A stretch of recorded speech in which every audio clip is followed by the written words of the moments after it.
Everyone, welcome to another Review Room tutorial. Today we're going to be talking about the Manage Submissions page. Now this is one of the most important pages in Review Room. Where we left off last time was talking about sponsors and how to add them into the system. But now under Submissions, again, this is in the Manage tab, so make sure to click on that. And then you have Submissions. So this is the section. Now here what you're going to have to do is basically click on any given applicant group. So all your applicant groups are going to be listed here. So if you had 20, they would be listed. If you had 1, it would be listed. So click on local applicants. Actually, you know what? Let's click on global applicants. And the reason I say that is because previously in previous tutorials, we basically essentially created a test user. And that test user, we made him apply as a global applicant. So I'm just going to click on global applicants. And this way, we're going to see all the applications / submissions that are part of the global applicant group. And in this particular case, here are the 2 that are here. Okay, now what I'm going to do is go ahead and basically click on any one of these applications. This is our test one.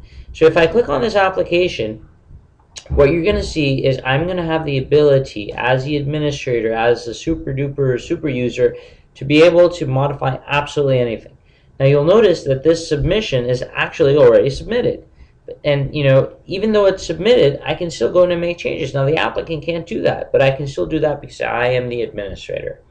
And I'm going to have a whole bunch of options that the applicant won't have. For example, I can add in a post-it note. If I click on this, I can leave a note for myself. I can type in whatever I'd like, save it, and then just leave a note for myself or for my colleagues, right?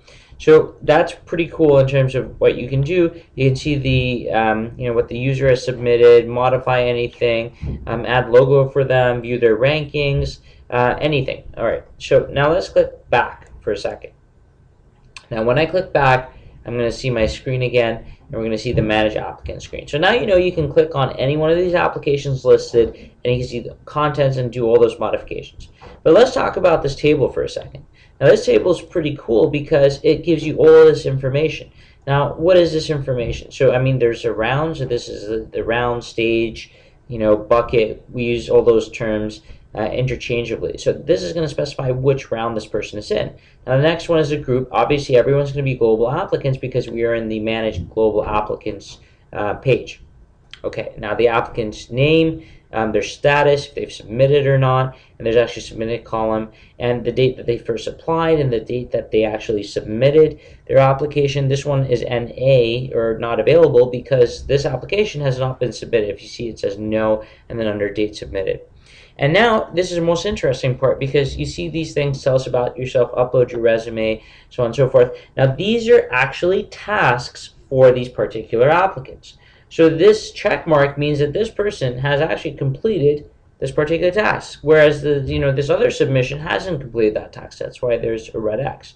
Now if you wanted to see what this person did for this particular form, he filled out a form, tell us about yourself was a form task.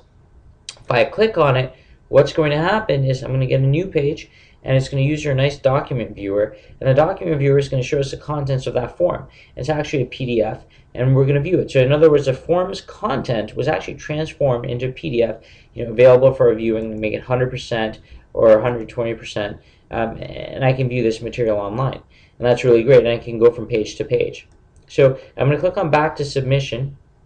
It's going to take us back, but rather, the easier thing would have been to just, close this tab. I can also close this tab. It'll take me back to where I was on this particular page. Now you're probably wondering, well, what about other columns? Or do I have to see all these columns? And the answer is, no, you don't have to see those columns. You can actually choose, right? So you don't want to see date submitted, let's say, right? So uncheck that. That's fine. Just click it, uncheck it. And let's say you want to see something else. Like let's say that you want to see, you can actually see people's answers to forms. So let's see what this person actually typed in for the first name field in the form that they filled out, or their address, or their state, or whatever else, or anything you ask in a form, you can actually see here. So let's add in his, let's say his first name, right?